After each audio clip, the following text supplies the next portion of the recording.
দুয়ারে চিকিৎসা। মুখ্যমন্ত্রী 2021 সালে দুর্ঘটনার পর নিজের সুপার স্পেশালিটি হসপিটালের উপর আস্থা রাখতে না পেরে পিজিতে চলে এলেন। যে সরকার হসপিটালে চিকিৎসা দিতে পারছে না, যে সরকারি হসপিটালে গিয়ে রহস্যজনকভাবে লিফটের থেকে মানুষ পড়ে আজকে আরজি করে মারা গেল, কে এই কোম্পানি? কোথাকার কোম্পানি? কিভাবে বরাত পেয়েছে? আমরা কাগজপত্র দেখলাম তো, টেন্ডারে পার্টিসিপেট করেছে। নামটা খুব সুন্দর,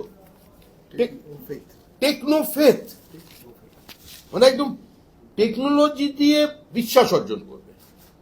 এবং তারা সেখানে লিখছে যে আমাদের 24 ঘন্টা 3টে শিফটে সেখানে আমাদের লোকজন মজুদ থাকবে। কিন্তু যে সময় ইনি মারা গেছেন, এই ভদ্রলোক, আজকে মর্মান্তিক দুর্ঘটনা, কালকে জন্মদিন গেছে, আজকে তার এই মৃত্যু, সেখানে সেদিন লিফটের মধ্যে কেউ উপস্থিত ছিলেন। যে সরকার হসপিটালে একটা লিফট চালাতে পারে না, সেই সরকার মানুষের কেরিয়ারটাকে লিফট করে 50 টাকা প্রতিদিন দিয়ে তুলে দেবে উপরে। একথা কি পশ্চিমবঙ্গের যুবকরা কেন কোনো সুস্থ স্বাভাবিক স্কুল পাঠ্য বালক বিশ্বাস করবে?